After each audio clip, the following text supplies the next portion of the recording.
The miss should not have happened. That was the first thought that passed through the range. The second was worse. It happened again. The steel target stood at the far edge of the firing ground, dull gray against the pale sky, unscarred, unmoved. It had already endured 6 shots from 6 different men trained to eliminate threats from distances that made others squint in disbelief, and yet the target remained untouched. Dust settled slowly, almost mockingly, as the last shooter lowered his rifle. His jaw tightened, not in anger at himself, but in quiet confusion. He checked the scope again, as if the glass might explain itself. It didn't. Around him, other snipers shifted their weight, boots pressed into dirt that had been walked flat by years of training and repetition. No one laughed now. Earlier jokes had evaporated, replaced by something heavier, embarrassment mixed with disbelief. "These scopes are off," someone finally said. The words landed like permission. Heads nodded. Shoulders loosened slightly. It was easier to blame equipment than to face the possibility that something deeper was wrong. The scopes were new. That mattered. They were state-of-the-art, freshly issued, expensive enough that no one wanted to be the first to accuse them of failure, and yet eager enough to do so now. At the back of the range, separated from the cluster of uniforms and authority, an old man stood quietly. He had not moved since the first shot. His posture was slightly bent, as if time itself rested on his shoulders. A wooden cane supported his left side, its handle smoothed by decades of use. His jacket was plain, faded at the seams, unmarked by rank or insignia. Nothing about him demanded attention. And so none was given. 77 years old. That much was written in the lines of his face, in the careful way he shifted his weight, in the patience that seemed to surround him like an invisible boundary. His name was Elias Rowe. No one on the firing line spoke it. The range master paced back and forth now, irritation sharpening each step. He spoke in low tones with the instructors, fingers slicing through the air, as if diagrams alone could fix what was happening. Wind calculations were discussed, scope calibration questioned. Adjustments suggested, dismissed, suggested again. No one mentioned nerves. No one mentioned pride. And no one looked at the old man long enough to wonder why command had insisted he be there. Elias watched everything. He watched the shooters' hands grip their rifles too tightly. Watched shoulders stiffen the moment they lay prone, as if the earth beneath them was an enemy rather than support. He watched men breathe shallowly, fighting their own bodies instead of working with them. He saw something else too. Fear. Not the loud kind, not panic, the quiet fear of being exposed. The fear that maybe, just maybe, the confidence they wore like armor wasn't as solid as they believed. Elias felt no judgment toward them. Only recognition. He had been there once. He remembered the first time his own confidence cracked, not on a training field, but under a sky that smelled of smoke and fear. He remembered how his hands had shaken then too, how he'd hidden it behind routine and numbers. Routine can hide many things. The next shooter stepped forward. He adjusted the scope, recalibrated with mechanical precision, and settled into position. His breathing was measured, rehearsed, textbook perfect. He fired. The bullet missed. This time the silence that followed felt heavier. No one spoke. No one blamed the wind. The target stood untouched, indifferent to rank, age, and reputation. A young soldier at the edge of the line glanced backward, eyes landing briefly on Elias. Their gaze met for less than a second. The soldier looked away quickly, uncomfortable without knowing why. There was something unsettling about the old man. Not his age. His calm. It was the kind of calm that came from having nothing left to prove. The instructors called a temporary halt.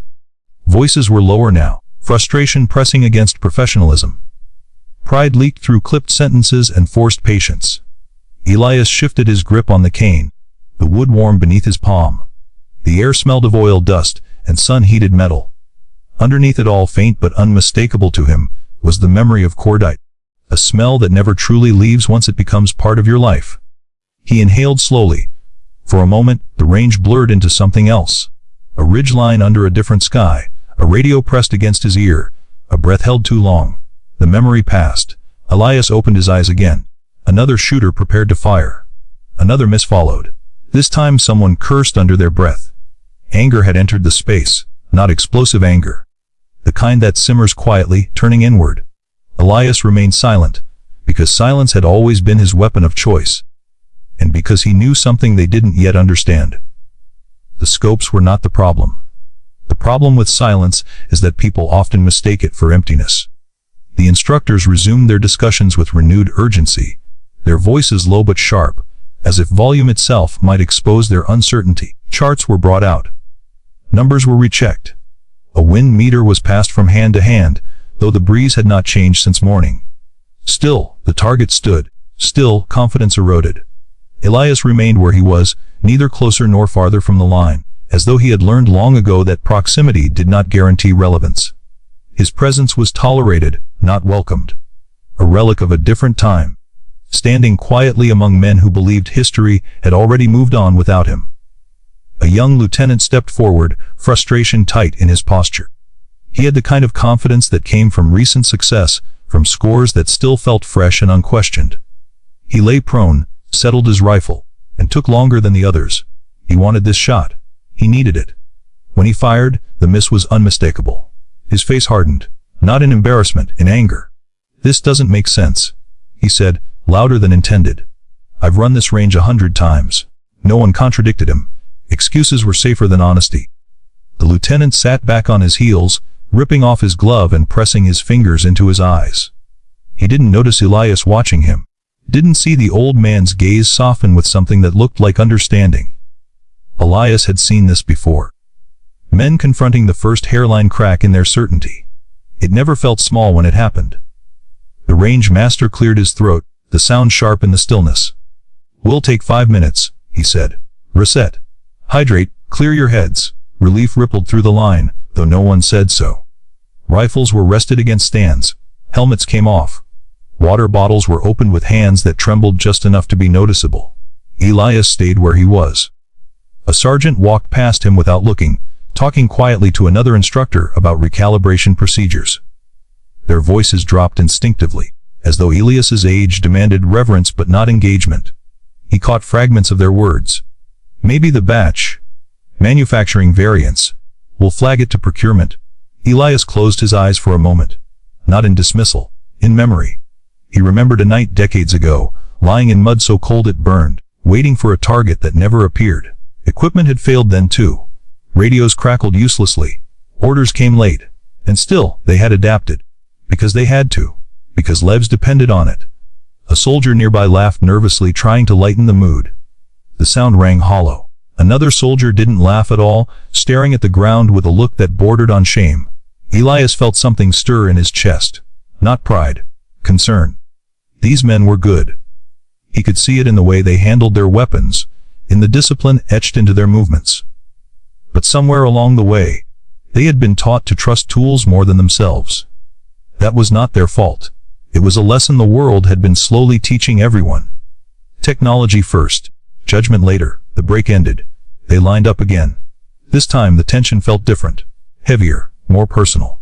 The next shooter took position, jaw clenched, eyes narrowed in determination that bordered on defiance. He fired quickly, as if speed might overpower doubt. The miss came clean and undeniable. A sharp breath escaped someone behind the line.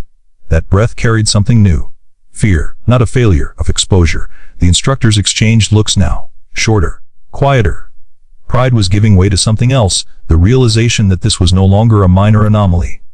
This was a problem, and problems demanded answers. Elias shifted his weight, the cane pressing deeper into the dirt. His knee ached faintly, an old injury that spoke up when the day grew long. He ignored it. Pain had always been part of the conversation. The range master finally noticed him again. Not really. More like remembered he existed. "Sir," he said politely, walking over with a professional smile that didn't quite reach his eyes. "We appreciate you coming out today. We're just working through some calibration issues." "I understand." His voice was calm, steady, not weak. The rangemaster hesitated, as if expecting more. None came. He turned away. Conversation finished. A younger soldier nearby watched the exchange, something unsettled flickering across his face. He had grown up hearing stories about men like Elias, names spoken with reverence at ceremonies, photographs hung in quiet hallways. But seeing one in person felt different. This man did not look like a legend. He looked tired. And somehow that made him more intimidating. The next shooter stepped forward. This one adjusted his breathing consciously, counting under his breath. His finger rested on the trigger a fraction too long. He fired. The target rang hollow again. A curse slipped out, uncontrolled. The sound cracked something open. Anger surged now, raw and directionless. A glove was thrown to the ground. Someone kicked dirt. Someone else slammed a fist against their thigh, jaw tight with humiliation.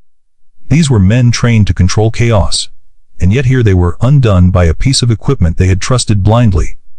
Elias watched them unravel. He did not feel superior. He felt responsible. Because he knew how dangerous it was when frustration overtook discipline.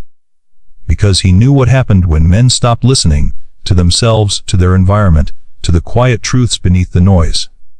The wind picked up slightly, barely noticeable, but Elias felt it on his cheek. He smiled faintly. No one saw it. The instructors called another halt. This time, the pause felt heavier, weighted with uncertainty. Conversations were clipped. Professionalism strained against embarrassment. One instructor rubbed the back of his neck, eyes scanning the line before drifting, finally, toward Elias. Their eyes met. Something passed between them. Not words. Recognition. The instructor looked away first. Elias remained still. He did not step forward. He did not offer advice. He waited. Because some lessons resist being taught. They must be discovered. A rifle was adjusted again. A scope recalibrated for the third time. Numbers were entered, erased, re-entered. The next shot missed. This time the silence that followed was complete. No excuses. No muttering. Just the weight of reality settling in. Elias felt it in his chest, heavy and familiar. This was the moment. Not yet the action, but the moment before it. When pride stands at the edge of humility. When anger has nowhere left to go. When silence becomes unbearable. The range master exhaled slowly, then turned again toward the old man, not with dismissal this time, but with uncertainty. Elias met his gaze calmly. Still silent, still waiting, because he knew something else they didn't. The hardest shot is not the one you miss. It's the one where you finally admit you don't understand why. The range had gone quiet in a way that felt unnatural. Not the disciplined silence of trained men waiting for orders, but the strained quiet of people running out of explanations. Rifles rested against stands like unanswered questions. The steel target in the distance seemed farther away now, not in meters, but in meaning. Elias Rose stood where he had been all morning, the cane steady beneath his hand, his gaze fixed not on the men but beyond them, toward the far edge of the range where the land dipped and disappeared. That place stirred something in him. Distance always did. It was strange how distance could feel so close. He remembered another stretch of ground once, not this clean, measured expanse, but a broken ridge scarred by shelling and fear. The air then had been thick with smoke and wet earth, the sky low and colorless. He had lain still for hours, cheek pressed against cold stone, waiting for a moment that might never come. Waiting had been harder than shooting. It always was. A voice from the present pulled him back. "Sir." Elias turned slowly. One of the younger instructors stood a few feet away, helmet tucked under his arm. The man looked uncertain, caught between professionalism and curiosity. We're having some trouble," the instructor said, gesturing vaguely toward the line. "Command wanted you here because of your experience." The word experience hung between them. Elias nodded once. "Yes." The instructor hesitated, then added, "We just didn't expect this." Elias understood exactly what he meant. They had expected a symbol, not a witness. The instructor cleared his throat. "You ever seen scopes like these before?" Elias considered the question. "I've seen better," he said quietly. "And I've seen worse." The instructor gave a polite, strained smile, unsure how to take that. "Well, these are supposed to be top tier." "So were we," Elias replied. The words were not sharp. They were not bitter. They were simply true. The instructor shifted his weight, uncomfortable now. We'll keep working through it." Elias inclined his head. The instructor walked away. The conversation left a familiar ache behind, not physical, but emotional. The ache of being acknowledged only at the edge, of having knowledge valued only when failure made it necessary. Elias had lived with that ache for decades. After the war, it followed him into civilian life. People thanked him for his service, shook his hand, then promptly forgot what that service had cost. They wanted stories polished with heroism, not the messy truth of fear, hesitation, and loss. He had stopped offering the truth when he realized no one truly wanted it. On the firing line, another sniper stepped forward. This one was older than the others, a staff sergeant with years etched into his posture. His movements were controlled, deliberate. There was less frustration in him, more concern. He took his time. He fired. The bullet struck close enough to be insulting, ringing the edge of the steel without dropping it. The sound echoed faintly across the range. Close, but not enough. The sergeant lowered his rifle slowly. His shoulders slumped just a fraction, a private admission of disappointment. He didn't curse. Didn't slam anything. He just stared at the target. Elias felt a surge of empathy. This man understood something the others were still resisting. That failure hurt more when you cared deeply. The sergeant turned and caught Elias watching him. Their eyes met, and for a brief moment, something unspoken passed between them. Recognition. The sergeant nodded once, not in greeting but in respect. Elias returned it. That small exchange stirred something old in his chest. Camaraderie, the kind forged in silence. The range master called another pause. His voice was calm, but Elias could hear the strain beneath it now. Authority did not enjoy being questioned by reality. Men stepped away from the line, some sitting on crates, others pacing. Conversation was minimal. When it did happen, it was hushed, embarrassed. Elias remained standing. The cane supported him, but his legs ached now, the dull reminder of injuries sustained long before these men were born. He ignored the ache. Pain was not new. Pain was familiar. What unsettled him more was the anger building quietly inside the shooters. Anger without direction was dangerous. He had seen what it could do. He remembered a young corporal once, shaking with rage after a missed shot that had cost them dearly. The man had fired too quickly afterward. Desperation overriding discipline. That second shot had changed everything. Some mistakes could not be corrected. Elias shifted his stance, grounding himself in the present. The range was safe, for now. A lieutenant spoke up, his voice sharper than intended. We're wasting time. These optics are clearly flawed. The words carried farther than he meant them to. A few heads nodded. Others did not. The staff sergeant looked down at the dirt. Jaw tight. Elias closed his eyes briefly. He felt sorrow then, not for himself, for them. Because he knew what was coming next if no one intervened. More frustration, more ego, more resistance to the truth that the problem was not the equipment. The problem was listening. He opened his eyes again. The wind brushed against his cheek, light but persistent. He felt it instinctively, the way one feels temperature without thinking. He adjusted his jacket slightly, not consciously aware he was doing it. The younger soldiers did not notice the wind at all. They were too busy staring at numbers. The range master rubbed his temples, then looked down the line once more. His gaze landed on Elias again, lingering longer this time. There was something different in his expression now. Not dismissal, consideration. Elias met his eyes calmly. He did not smile. He did not frown. He simply stood there, a quiet reminder that time did not erase wisdom, it only buried it under layers of noise.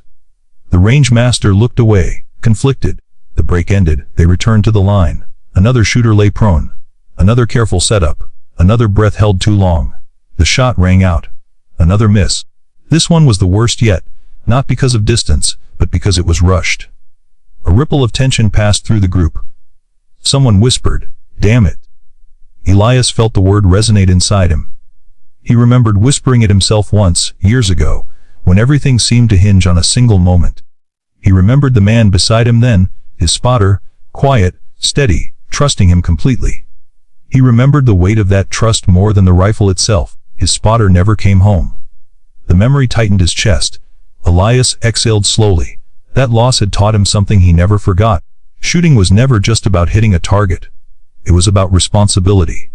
The range master took a deep breath, then turned fully toward Elias now, his posture no longer stiff with authority but edged with uncertainty. "Mr. Rowe," he said. The use of his name surprised a few people. Elias turned to face him. "Yes." The range master hesitated, choosing his words carefully. Would you be willing to offer any insight?" The question was not a command. It was not a request backed by rank. It was something rarer. An admission. Elias studied the man for a moment. He saw the weight of expectation pressing down on him. The fear of failure not for himself but for those under his responsibility. Elias understood that too. He shook his head gently. "Not yet." The range master blinked. "Seer." Elias's voice was soft but firm. "They're not ready to hear it." A few soldiers exchanged confused glances. The range master frowned, then slowly nodded, as if understanding something he couldn't quite articulate. "All right," he said quietly. Elias turned back toward the range. His heart beat a little faster now, not from nerves, from knowing the moment was approaching, because there was a time to teach, and a time to demonstrate, and that time, he felt, was drawing close. The day dragged forward, but time no longer moved evenly. It stretched. Each failed shot pulled the minutes longer, heavier, until the air itself felt weighted with disappointment. The sun climbed higher, baking the range and exposing every mistake under unforgiving light. Sweat gathered beneath collars. Gloves were removed and replaced. Rifles were checked again and again, as if repetition alone might force a different outcome. Elias felt the heat settle into his bones. Old bones noticed heat differently. It crept in quietly, settling deep, stirring aches earned long ago. His knee throbbed now, a dull reminder of a fragment that had never been removed, because it was safer to leave it where it lay. He did not complain. He never had. A pair of younger soldiers stood a short distance away, their voices low but not careful enough. "This is ridiculous," one muttered. "We're supposed to be elite." "Yeah," the other replied.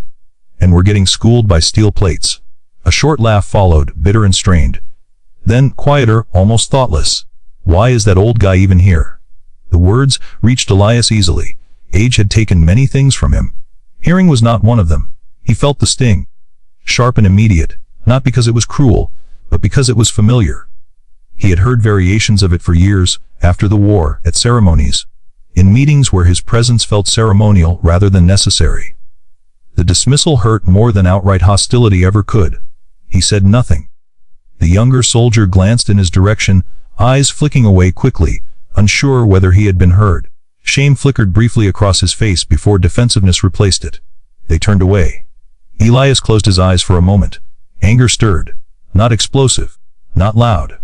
The quiet anger of being reduced. Of having decades of blood, discipline, and loss condensed into a single dismissive thought. He breathed through it. Anger, he had learned, was like a bad shot, rushed, uncontrolled, dangerous. The line reset again. Another shooter stepped forward, this one visibly tense now. His confidence had eroded enough that doubt showed plainly in his posture. He adjusted his scope too many times, fingers trembling just enough to be noticeable. He fired. The bullet struck dirt well short of the target. A sharp exhale escaped someone behind him. The shooter lowered the rifle slowly, humiliation flooding his face. He didn't look at anyone. Didn't need to. The silence did it for him. The instructors exchanged looks again. Their authority felt thinner now, stretched by a situation they could not resolve through command alone. One of them rubbed his jaw and spoke quietly, frustration leaking into his voice. "We're burning daylight." That phrase carried weight. Time mattered. Not just here. Always. Elias felt the words settle in his chest. He remembered burning daylight in places where nightfall brought danger. Where hesitation cost lives. Where confidence was not a luxury but a necessity. He shifted his stance again, adjusting the cane slightly.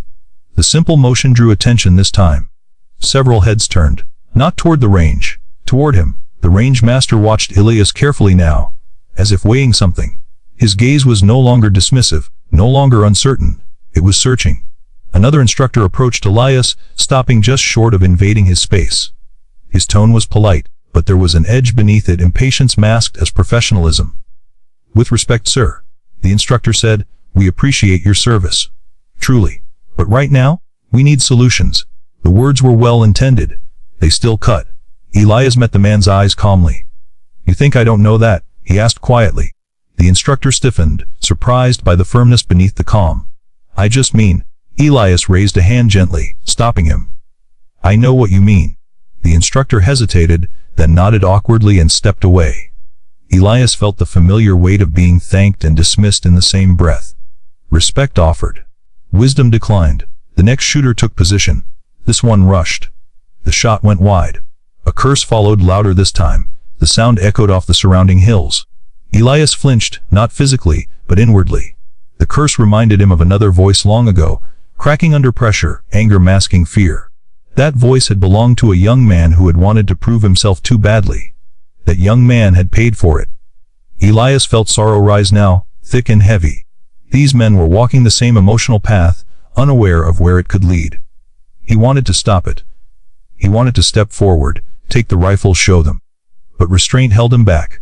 Not fear, respect, because taking control too early would humiliate them. And humiliation taught nothing.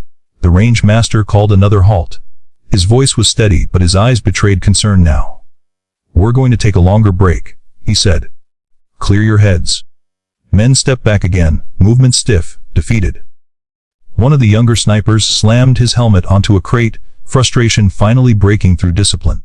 He immediately regretted it, glancing around to see who had noticed. Elias noticed. He felt the young man's anger, raw and directionless. He had been that man once. The young sniper stared at the ground, fists clenched, breathing uneven. He looked up suddenly and found Elias watching him, not with judgment, but with something else, understanding. The young man's expression shifted, confusion replacing anger. He looked away. Elias sighed quietly. The sun beat down harder now. Heat shimmered above the range, distorting distance. Elias felt it against his skin, saw how it bent the air, softened edges. He wondered if anyone else noticed. Probably not. They were too focused on the scope. The rangemaster finally walked toward Elias again, slower this time. Every step deliberate. When he stopped, his posture was different, no longer commanding, no longer uncertain. "Humble. Mr. Rao," he said, lowering his voice. "I owe you an apology." Elias raised an eyebrow slightly. "For what?" "For assuming," the man replied. "For not listening sooner." Elias studied him carefully. "Listening isn't the same as hearing," he said. The rangemaster nodded. "Then help us here." Elias looked toward the line. The men stood scattered now. Frustration etched into every posture. Pride bruised. Confidence shaken. They were close. Close to understanding. But not quite there. Elias shook his head slowly. "Not yet," he said again. The rangemaster looked surprised, then frustrated. "Sir, with all due respect, we're out of time." Elias met his gaze steadily. "No," he said. "You're out of patience." The words landed hard. The rangemaster swallowed, then stepped back, running a hand through his hair. He looked at the men, at the targets, at the sun climbing steadily toward afternoon. He exhaled slowly. "All right," he said quietly. "One more round." The line reformed. This time, the tension was unbearable.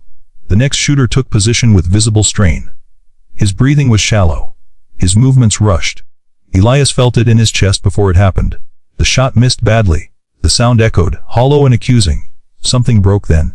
Not loudly, internally. The shooter slammed his fist into the dirt, frustration finally boiling over. "I don't get it," he shouted. The outburst stunned everyone into stillness. The words hung in the air, raw and unguarded. Elias felt his own chest tighten.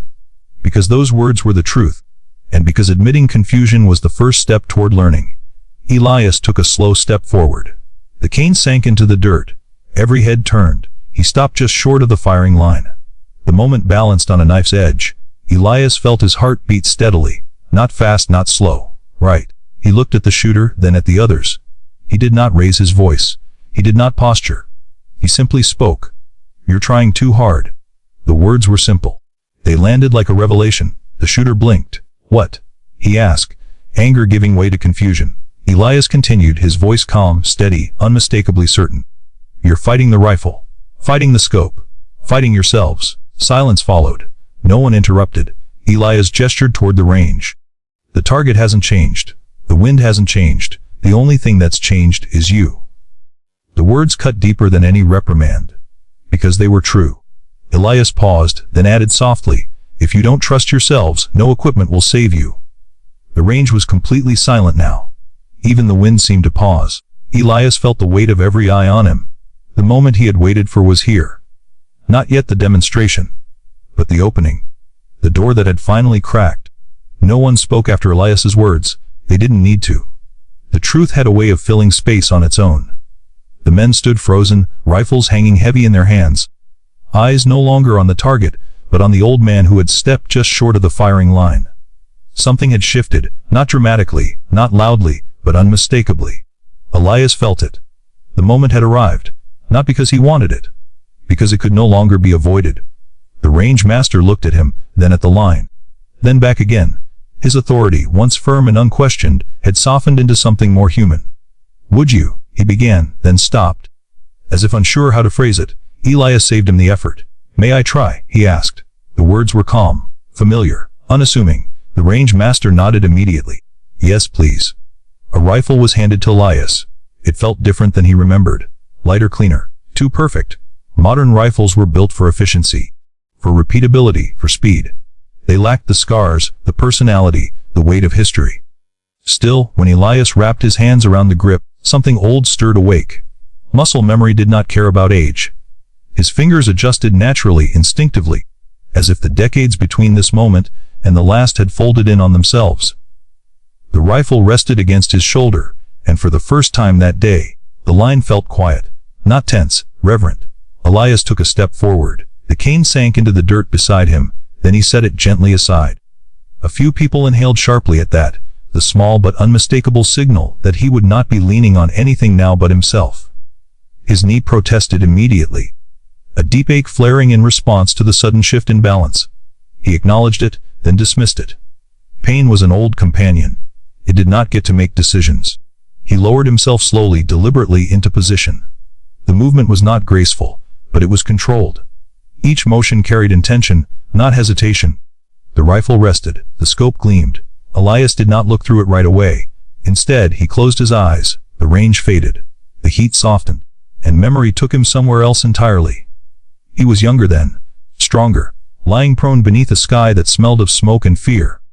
His cheek pressed into dirt still warm from the sun, his breath shallow, his heart pounding so loudly he was certain the enemy could hear it. He remembered the weight of responsibility, not abstract, not theoretical, but crushing and immediate. Lives balanced on his judgment, not his trigger finger, his judgment. He opened his eyes.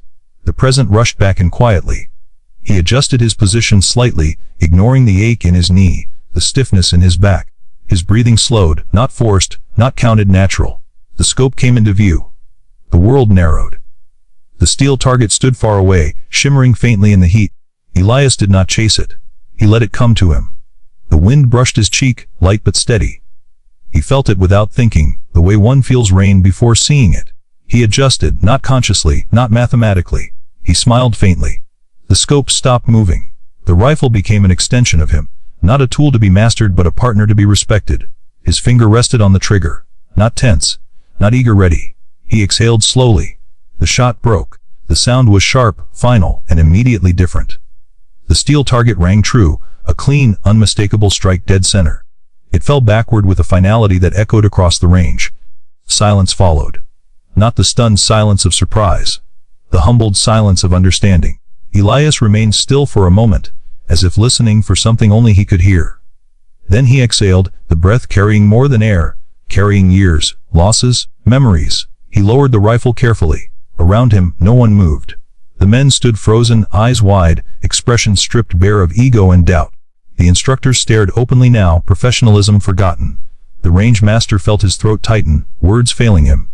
Elias stood slowly, joints protesting as gravity reclaimed its claim. He picked up his cane and turned, offering the rifle back. The range master accepted it with reverence. The scope, Elias said quietly, breaking the silence at last, is fine.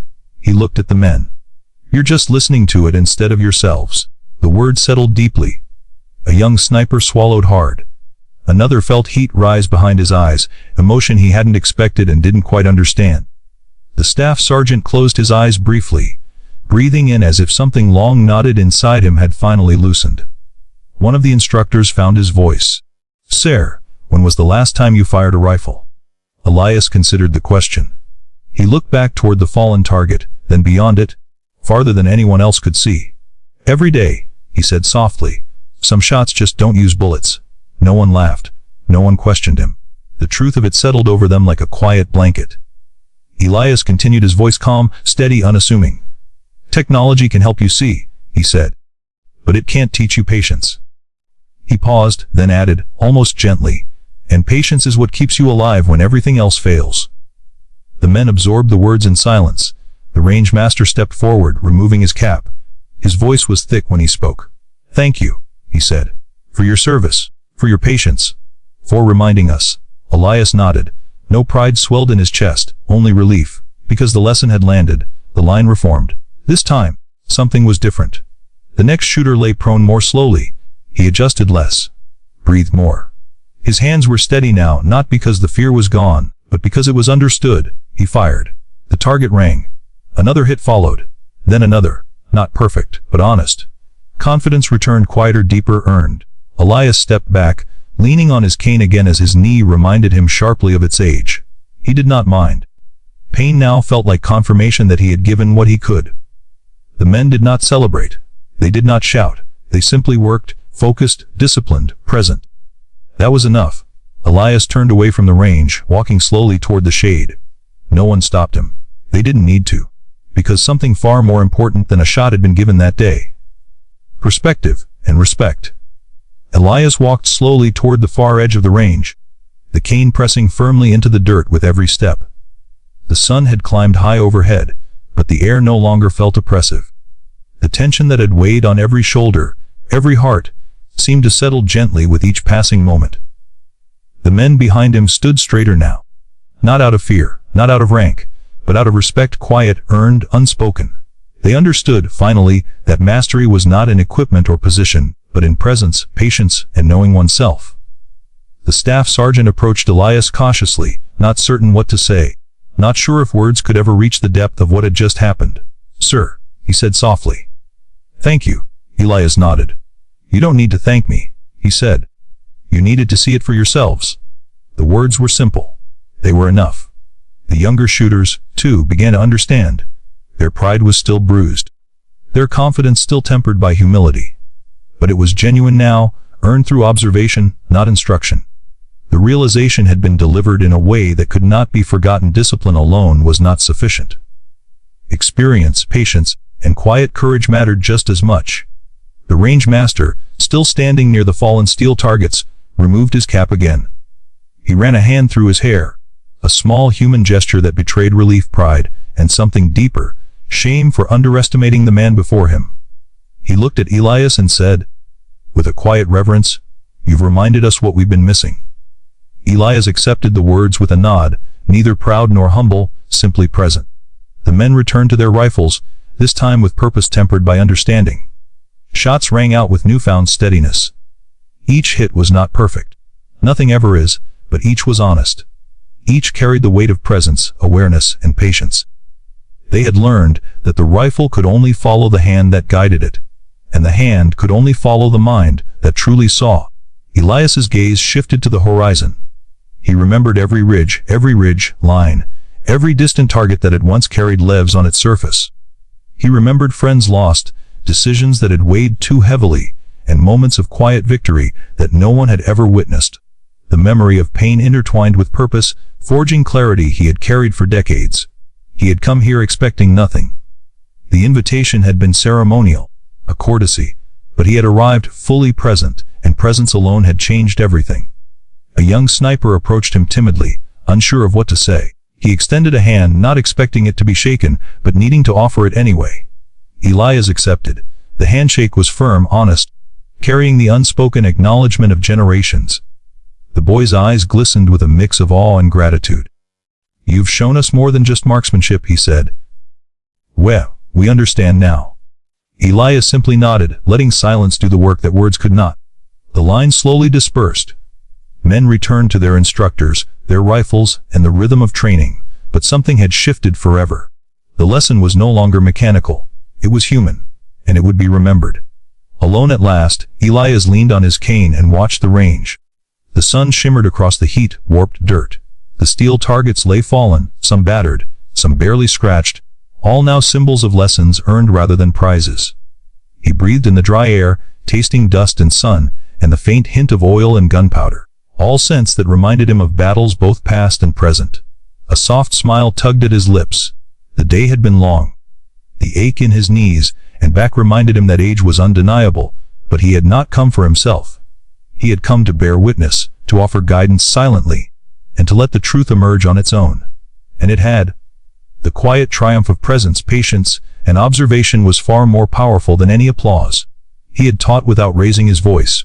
He had corrected without force. He had proven that true mastery lies in humility, awareness, and respect for both the tool and the human it serves. Elias turned slowly toward the shade of the nearby trees, each step deliberate. Behind him, the men continued training, but now there was a new rhythm, less frantic, more attentive.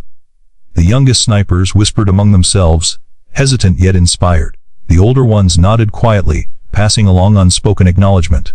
No one spoke of him. No one needed to. The respect he had earned would carry silently with each shot, in each decision, in every measured breath. And for Elias, that was enough. He paused at the edge of the trees, feeling the warmth of the sun behind him. He lifted his face, letting the breeze brush over it. It carried the scent of dust, of metal, of lives lived fully, dangerously, and deliberately. He allowed himself a final thought, not for the men who had watched, not for the instructors or the range master, but for himself. It is never too late to be heard. It is never too late to teach. And it is never too late to stand silently, fully, and let truth reveal itself. He stepped into the shade and continued walking, each footfall deliberate, each breath steady. The range faded behind him, leaving only the knowledge that the day had been changed, not by technology, not by rank, not by force, but by presence, patience, and an unshakable dignity that demanded recognition in its own time. Elias Rowe would not be forgotten, not today, not by those who had truly listened. And somewhere in the distance, the steel targets lay fallen, silent witnesses to the lesson of a lifetime. That respect cannot be demanded, only earned, and that wisdom, when given quietly, can move mountains that arrogance alone cannot shift. Some heroes do not speak. Some victories are quiet. Some lessons are invisible until they are felt. If this story reached you, if it stirred something deep inside, tell us where you're watching from. Share your thoughts, share your respect, and subscribe so we can continue to honor stories of silent strength, patience, and courage that shape us all. Because sometimes, the strongest shot is the one fired with wisdom, not force.